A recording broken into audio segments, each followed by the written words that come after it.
Let's go back to that. Tell me a little bit about what you were about to say about every day. Every day, you got to wake up, Lord, open your eyes. You got to have a purpose, a reason to do something, and not just sit around. You got to have, I've been in this business 41 years, and you got to love what you do. That's your passion, and that's my passion, is education and helping young people. So, been around a long time, still love it, so I'm going to do it as long as I can. Got out of the public school sector, stayed in public school, but jumped over to the MHSAA. What went into that decision process? Well, I was AD 17 years and everything, and during that time, Coach Bryant was retiring, and they asked me, Don Hinton took over as executive director, and they asked me, I want to come help him a little while, 5 years or so, and then like my wife said, 5 turned into 13. Yeah. So it's been a blessing for me and my family, but more importantly, I still have that passion, that love, and helping coaches, helping administrators, and more importantly, helping kids. And the relationship with the MHSAA and the Mississippi Association of Coaches has always been kind of one and the same. Yep. Obviously, that's no different with you and your staff and Johnny and his staff. I know it's a great working relationship. Yeah, absolutely. It's been a blessing since the building was added on, the MAC building was added on to our building, and so we go down the stairs, go through the auditorium, go see Johnny, visit with him, and then they come over when we have conferences or different groups. We'll use some of his meeting space, and then sometimes he uses some of our meeting space. So we go hand in hand. Going back to year 1 and 2, when you first started coaching ball, what are some things that you learned from clinics like this that you took with you throughout your entire career?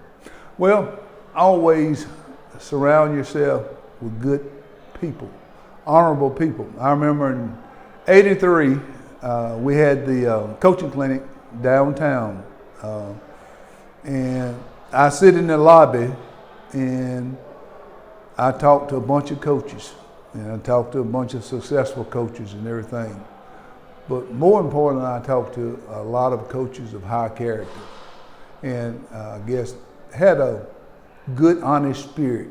And the Lord hitched me up to different people and everything. So therefore, the rest is history. The coaching you and so many others that we've talked to today bleeds over into our personal life. Oh yeah. Husband, father, caregiver, Yep. friend. What have you learned over your years of serving as an administrator and as a coach on the field that has bled over? What are some things that you've learned and some things that have done for you? Well, you got to know that kids,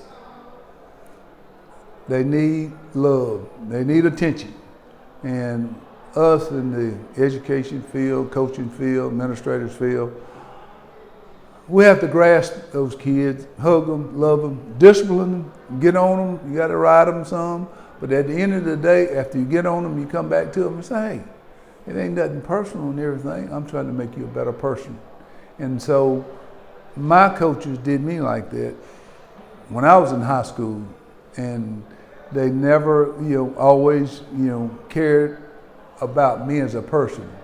And so each kid, although you treat them different, they're human beings, and everybody wants to be loved. And so you put your arm around them, love them, and hey, pat on the back. But then when it's time to get on them, then they'll be more receptive.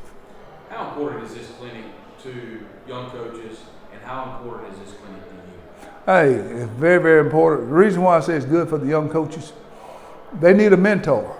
They need good mentors and talk to good coaches, but it's always good to collaborate with other people and get their ideas and everything. Some things you can use at a smaller community, some things that won't work in a larger community. So you have to find, what works best for you. What I've gained, like I said, over 41 years, I think this is my 38. I went to some other clinics, and then I had COVID one year and couldn't come. So out of my 41-year career, 38 of them I've attended this clinic. And every one of them, I see friends, colleagues, people, mentors that it's a good time to visit, good time to fellowship.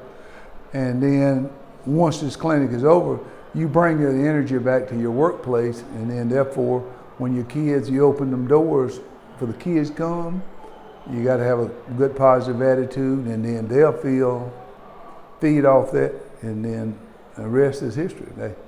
That's the beginning of a successful year. And so much about athletics. Success, if you're winning at school, you don't have as many discipline problems. Schools work a lot better.